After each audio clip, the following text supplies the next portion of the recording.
continue to bring out new information as it becomes available.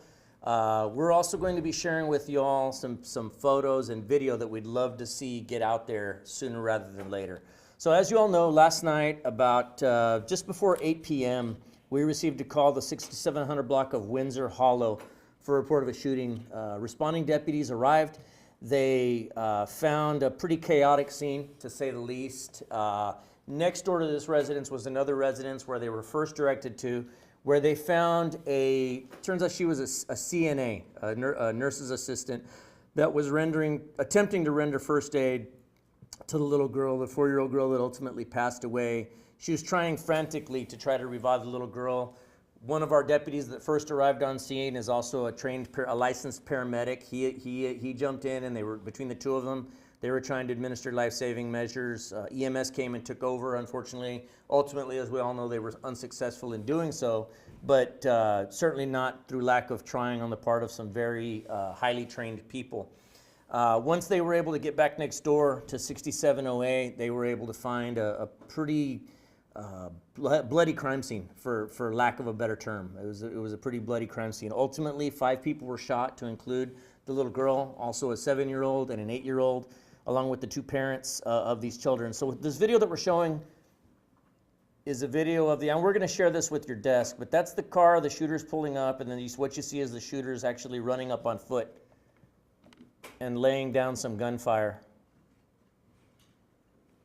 Now we're going to see this same thing from a couple of different angles, and then I'll go into some still photos of these shooters as well that we'd like to see get out there, please. So again, this is from another angle as that car's pulling up. We're also going to show you some still photos of that car, along with a stock image of what kind of car we think it is. So there you see him in slow motion, laying down gunfire from a pretty devastating weapon. We'll also show you a picture of what we think those weapons are.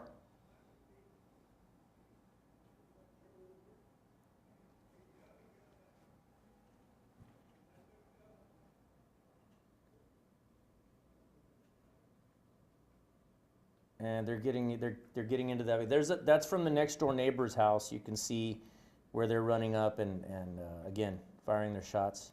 Ultimately, we found a total of 30 rounds of pretty devastating round. I believe it's 7.62 rounds. So there's shooter number 1, what we're calling shooter number 1. We believe he's either a white or Hispanic male, obviously wearing a gray hoodie, black pants of some sort, and then red shoes.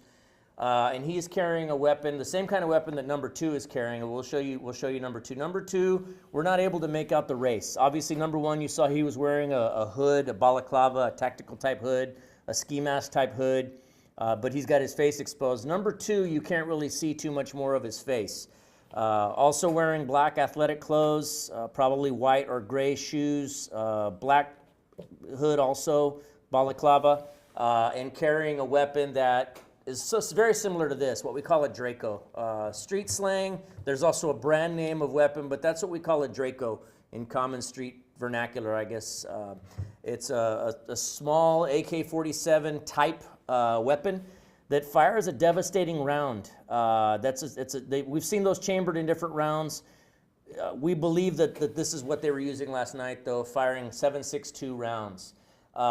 Just to give you a point of reference, looking at the front of the house, and we don't have any pictures of it here, but I made the observation from the street that as you looked at the front of the house, obviously there's bullet holes all over the front of it, but the bullet holes didn't look like you would picture a bullet hole looking like, right? A round hole where a bullet went in.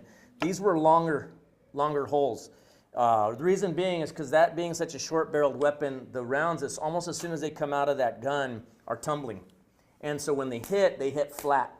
I say that to say that it's a devastating wound that makes. So you can imagine that coming in contact with a little girl, 4 years old. Her older, the other victims, 7 and 8 years old. That's a devastating round by some people that absolutely intended to take lives last night. This was not a drive-by shooting where they shot from the street. They wanted to get out and get up close and personal, and they wanted to empty enough lead into that home to make sure that they inflicted maximum damage, to make sure that they killed somebody. Is it going to give me great pleasure to charge both of these 2 guys with capital murder when the time comes? Absolutely it's going to. I can promise you that. It's just something that we can't allow to happen anywhere, to anyone, much less a 4-year-old child that had nothing to do with anything that these guys were involved in or thought that they were involved in. Esta tarde nosotros vamos a dar más información tocante un tiroteo, un homicidio que ocurrió anoche. A casi las 8 de la noche nosotros recibimos una llamada por un reporte de un tiroteo. Cuando oficiales llegaron, se encontraron con una mujer civil intentando de administrar primeros auxilios a una niña de 4 años de edad. Los oficiales que llegaron también son paramédicos licenciados. Ellos intentaron de salvar la vida a esta niña, pero no tuvieron éxito, desafortunadamente. Ya cuando entraron a la otra casa, encontraron una escena con otras cuatro víctimas que fueron baleadas. 2 niños, 7 y 8 años de edad y 2 adultos, que obviamente todos fueron llevados a SAMC. Todos sobrevivieron sus heridas, menos la niña de 4 años de edad que falleció. Nosotros tenemos las esperanzas que ustedes nos van a ayudar a poner estos videos, estas fotografías en el público con las esperanzas que alguien nos va a ayudar a poder averiguar quiénes son estos sospechosos. Hay alguien allá que los conoce a estos dos y que los va a reconocer de las fotos y los videos. Ellos usaron una arma, se piensa que usaron armas. Estas son las fotografías de los 2 sospechosos. Es el primero, el segundo también tenemos fotos de él. Pero estos sospechosos estaban usando una arma que nosotros le decimos Draco. Okay, esta es una arma similar a la AK-47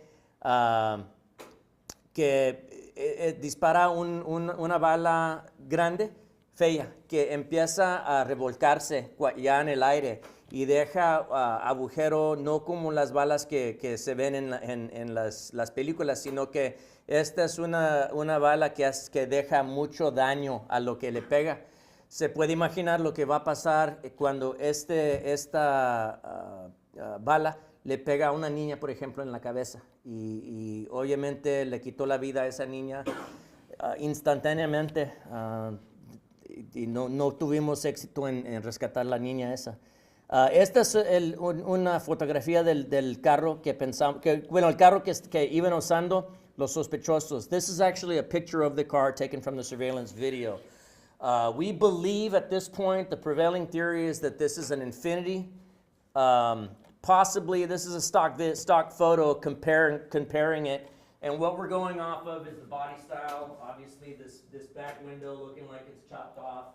The stock image has it as well. So, I mean, it's highly likely that this is Infiniti, but it could be another brand that just looks close. But that's what we're operating on the premise now, is that we're looking at a medium to dark gray colored Infiniti Q50, unknown year.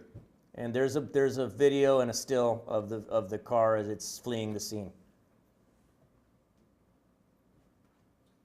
So again, we'll be sending these videos to the news desks.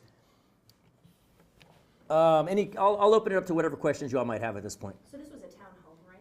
It's a townhome. And there were units hit? How many units were hit with bullets? Just those 2. I mean, these guys were, it looks like a very sloppy, disorganized operation, but they were pretty surgical. They knew exactly what they were going to do. They were going there to that 1 unit. And again, even though there's a secondary unit attached to it, they knew exactly what they were going for. And so I have no doubt that they were after the people in that home for whatever reason. And again, they were there to inflict maximum damage.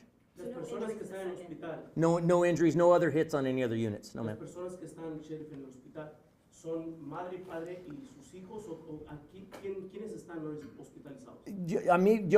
Yo pienso que son relación todos, ¿verdad? Is it mother and father and children? Yeah, so. Las víctimas, los adultos, sé que son los padres de la niña, pero no estoy seguro de los otros 2 niños si son los niños de ellos. Pero sí sé que los 2 padres y la niña que falleció, sí son familiares. ¿Y las edades de los padres? ¿Mande? ¿Las edades más o menos de los padres? Están en sus 20s, 30s. How old are the mom and dad? 20s? Late 20s, 30s. ¿Nos puede repetir cuántas rondas se dispararon? Sí, aproximadamente 30 rondas se dispararon. The person in that security footage, the video we got last night, you could see a person in the house. Do we know any relation? We're trying to determine who that person was at this point still. We believe that that's another adult that was present that miraculously was not hit, is from what we can tell at this point. And I'm sorry, the mother and the father are 25 and 27. 25 y 27 tienen la edad. ¿Ya se encuentran en estado estable? Todos están estables en el hospital ahorita, menos la niña, obviamente. Ayer mencionó unos mensajes de texto entre la víctima y uno de los sospechosos. ¿Quién era la víctima y se sabe la razón? Bueno, ahora esa fue la información que nos llegó a nosotros anoche, pero ya viendo los textos, hemos logrado ver esos textos. Ahorita no se piensa que fue con intento de amenazar esos textos. Do you have an update on the conditions of the people in hospital? I believe everybody's stable at this point. All the 4 are stable. Well, we were out there last night around 10:30. We heard another round of gunshots. Is this related? Do we know? At this point, honestly, I think that was just maybe not related and probably done with the intent to distract or just be getting in the way of the investigation. To this point, we were not able to determine who it was that was firing those shots or how close or what their exact intent was, but I don't think it was related in any way. Now you get those new angles, do you get a better sense of the age range of the suspect? I mean, I'm going to guess just by how nimbly they were moving around. These are younger men, probably late teens to late 20s. One of them is a little bit heavier set than the other. But yeah, they seem to not have any trouble moving around, and it was certainly clear what their intent was. They wanted to inflict maximum damage. Anoche conversábamos, Sherriff, y estaba casi seguro de que este atentado se hizo sabiendo que había menores. ¿Todavía sigues creyendo eso? ¿Me puedes elaborar? Bueno, anoche a nosotros nos llegó información que habían unos mensajes entre una de las víctimas y otra persona. Ahora no se piensa eso tan seguramente. Para mí, cuando menos estos sí sabían que alguien estaba en la casa, porque ya cuando ellos se iban acercándole a la casa, alguien estaba enfrente de la puerta, a unos pies. Ellos vieron a esa persona y así empezaron a disparar. Entonces ellos ya sabían que iban a matar a alguien. Para mí eso intentaban ellos. Y el hecho de que la víctima, pobrecitos todas las víctimas de todos los Sí, asesinatos, ¿cómo no? pero 4 años de edad, ¿es una motivación tal vez especial para ti que llegues y arrestes a estas personas? A mí me daría mucho gusto poder arrestar estos 2 sospechosos, o es más, todos los que están involucrados. Es posible que alguien más estaba manejando ese carro. Y aquí en el estado de Texas, todos los que están involucrados con un homicidio se pueden enfrentar con el cargo de homicidio, aunque ellos ni dispararon una pistola, una arma. Es posible que en el estado de Texas, aquí tenemos esa ley donde podemos ponerle ese cargo a todos. What I was mentioning to him is that my intent here is to go after a capital murder charge, plain and simple, on as many people as we can find out were involved. In the state of Texas, the law allows us to charge everybody equally. In other words, this is not an accessory state where you see on the TV, on movies where they say accessory to, we don't have that here. So if you drove the getaway car in a murder, you're charged with murder. You're not charged with accessory to. You're charged with murder, or capital murder as it were in this case.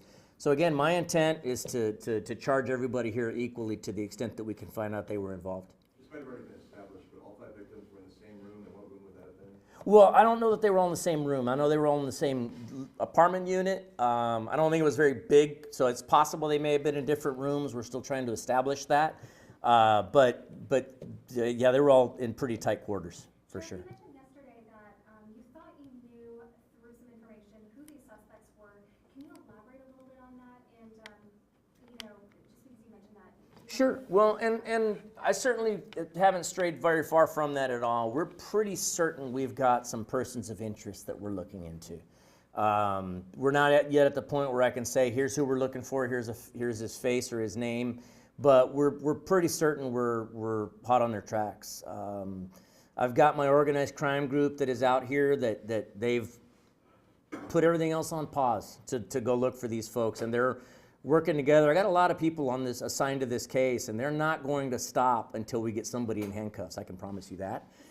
Is there a possibility they fled and then are no longer in San Antonio? It's possible, but not likely, not based upon what we have right now. And again, they're dealing with people that the folks that I have devoted to this case are among the best in the business, the best I've ever had the chance to work with, and they are very, very good at what they do, which is tracking down people that don't want to be tracked down.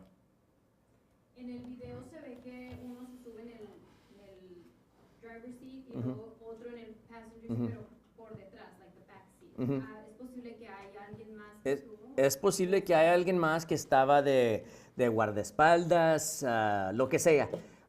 Pero sí, es posible que hay más personas que solamente estos dos, pero también es posible que todos se vayan a enfrentar con los mismos cargos. Asesinato capital. Asesinato capital. Sorry to clarify, you're looking for 2 people or possibly? Well, we're looking for those 2 shooters for sure, but I'm not going to be surprised if I find out there was 2 or even 1 or 2 other people in that car. And then, of course, anybody else that aided them either before or afterwards in the planning stages, or helping get rid of evidence or whatever it may be, or helping to harbor them, everybody's going to go to jail. You had mentioned also that there was a nurse rendering aid. Did she live in the area? Was that a neighbor? I think she's a neighbor, and she did great. She got the little girl out of there and took her to another unit nearby, and was trying her best to render first aid. But with a devastating injury like what this little girl had, I think, unfortunately, I hate to say it, it was really just a matter of time, despite her best efforts. But nonetheless, between she and that deputy that arrived, the first responding deputies that arrived, they've got equipment for this. One of the first deputies that arrived is actually a paramedic. And they tried, and they were not able to save her life, unfortunately. Can you say where she was hit? The little girl? She was hit in the head. One other thing, was this man carrying a handgun? It's hard to tell from... I think that they're both carrying those Dracos, is what it is. And it's a short-barreled rifle, so to speak. I guess it could be classified a pistol legally, but that's a devastating round to be putting down range. So I think that's exactly what they were both carrying. Entonces, nada más para confirmar, las 5 personas estaban dentro de la casa más la persona que se ve en la puerta. ¿Eso eran 6? Pienso que eran cuando menos 6, pero una no sufrió heridas. No sé cómo, por milagro, porque nosotros pensamos que esa señora que no fue baleada era la que estaba parada enfrente cuando empezaron los balazos. And then just one last time. Sure. I know you mentioned this yesterday, but can you explain that this is not, the wrong house accidentally shot? You believe that? Oh, I think these guys knew exactly where they were going and what they were doing. So I don't think it was a case of mistaken identity. I think it was extremely targeted. And again, I don't think that there's any continuing threat to the community. And again, I don't, the public out there may have seen a heightened presence of deputies out in the area. That's by design. We certainly want anybody with any information on this to give us a call, 210-335-6000. You can also email us at bcsotips@bear.org. Adentro del hogar no se encontró nada, o sea, nada ilegal. ¿Dentro? Armas y adentro. No me ha dado cuenta de algo así. Okay. Thank you all.